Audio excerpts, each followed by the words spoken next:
Déconstruire de façon durable les fake news à l'échelle nationale, régionale, voire internationale, c'est la mission que porte avec beaucoup d'endurance BYAA, entendez Benin Yali Alumni Association, à travers des ateliers de formation sur la désinformation. Il s'agit de l'association des anciens bénéficiaires du programme Yali de l'ambassade des États-Unis. Ce samedi 23 décembre 2023, 3 différentes sections de sensibilisation ont été ouvertes au grand public, particulièrement aux responsables d'associations, d'organisations de jeunesse, ainsi que les élus locaux. Celle d'Ifani a été animée par le journaliste consultant Landry Salanon dans la salle de conférence de l'hôtel de ville en présence des maires de Sakété et d'Ifani. Une séance au cours de laquelle les participants ont eu droit à des explications sur les portées pénales des fake news et bénéficié des rudiments pour éviter de tomber dans les travers de la manipulation de l'opinion. Le tout dans une approche interactive. Et nous avons une très bonne impression par rapport à cette formation qui se fait à l'endroit de la jeunesse sur la désinformation et le fake news. Aujourd'hui, nous sommes à l'ère du numérique et pour permettre à ce que la jeunesse exploite à fond cette opportunité, il faut véritablement qu'ils sachent qu'est-ce qui est vrai de ce qui est faux. Aujourd'hui, le constat est que sur la toile, il y a beaucoup de liens qui se partagent. Et dans ces liens, il y en a derrière lesquels les arnaqueurs se cachent pour pouvoir spolier nos pauvres populations. Et ça fait que même s'il y a de vrais liens, pour tomber sur des opportunités, la jeunesse est sceptique par rapport à ça. Donc cette formation vient à point nommé pour véritablement permettre à la jeunesse de profiter de l'aide numérique et de savoir les techniques qui leur permettent de savoir qu'est-ce qui est vrai de ce qui est faux, qu'est-ce qu'il faut partager, qu'est-ce qu'il ne faut pas, et effectivement d'utiliser cette opportunité pour créer d'emplois et également faire évoluer l'économie locale. J'ai vu le sérieux que vous avez accordé à cette séance. Et ça va motiver ceux qui nous accompagnent. Parce que ceci, c'est un sujet actuel. Avec les réseaux sociaux aujourd'hui, on fait beaucoup de choses. Et nous sommes ignorants de beaucoup de choses. C'est tout bon de venir. Et moi, je vais vous demander de partager avec vos amis ce que vous avez reçu ici, pour qu'on puisse en faire usage. Parce que tous les jours, on commet des fautes sans s'en rendre compte. Et puis on ne connaît pas. Mais la loi aussi dit, nul n'est censé ignorer la loi. Continuez à vous documenter dans ce qu'on a fait ici, pour que vous-même vous puissiez devenir des experts demain pour ça. C'était un moment très agréable que nous avons passé à écouter la communication de M. Landry Salanon, notre formateur, sur la désinformation et les impacts que la désinformation peut avoir sur la communauté.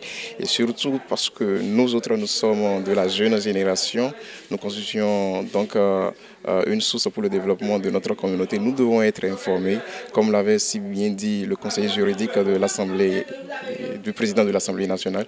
L'information est le pouvoir des pouvoirs. L'information est le pouvoir des pouvoirs. Et lorsque nous savons vérifier la source de l'information, avant de répondre à cette information avec notre communauté, nous sauvons donc des vies et nous pouvons contribuer donc à conserver notre patrimoine qui est donc de fait de notre nation, une nation de référence. Ah, sincèrement, c'est une très bonne formation que j'ai beaucoup aimé parce qu'il y a certaines lois que je lisais, mais je n'avais pas une grande compréhension de ces lois. Aujourd'hui, je sais que quand il y a de fausses informations, quand il y a d'abord une information, je dois vérifier si elle est vraie ou si elle est fausse.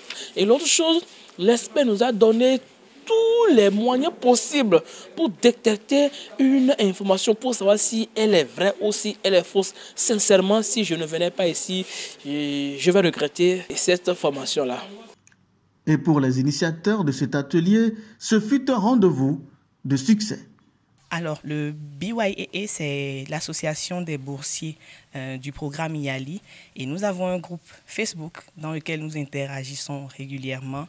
Nous avons noté quand même depuis un certain temps une recrudescence de publications qui n'ont pas vraiment de fondement réel.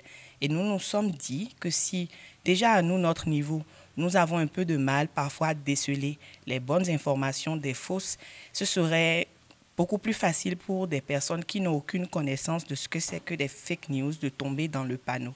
Ainsi, nous avons décidé de pouvoir faire des sessions quand même de sensibilisation ouvertes au grand public, particulièrement aux responsables d'associations, d'organisations de jeunesse, ainsi qu'aux élus locaux, pour leur permettre de pouvoir déceler le faux du vrai et d'être eux aussi des agents sensibilisateurs dans l'avenir.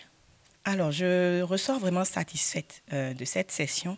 Nous avons eu un formateur formidable, M. Salanon, qui a vraiment répondu à nos différentes questions. Il a décortiqué correctement c'est quoi les fake news, comment est-ce qu'on peut arriver à identifier les bonnes informations et les démêler des fausses informations.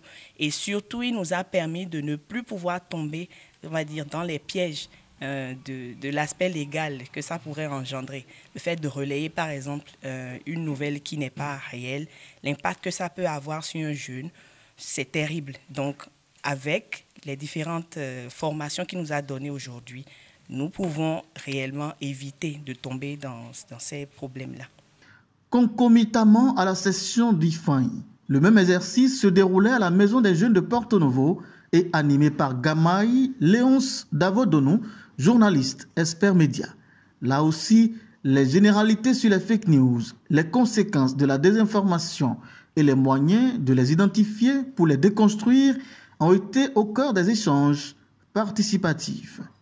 La séance s'est très bien passée, très riche, assez interactif. C'est un rendez-vous du donner et du recevoir avec des jeunes très engagés, très intéressés par la thématique, avec l'envie d'en savoir davantage, voilà, l'envie de devenir désormais des citoyens modèles dans l'usage des réseaux sociaux, des citoyens modèles dans la transmission de l'information en communauté. La formation a été super parce que j'ai appris comment avoir des vraies informations et par quels canaux il faut avoir des informations. Donc ça a été un échange franchement formidable. J'ai été satisfait de cette activité. La mésinformation, la désinformation, la malinformation, tout a été scruté pour susciter l'engagement des uns et des autres à mettre un terme aux fake news. Pour rappel, à Kandy, ce 23 décembre, la mission était identique. Pareil pour la ville de Cotonou, où l'atelier de formation sur la désinformation a eu lieu un peu plus tôt, notamment le vendredi 22 décembre 2023.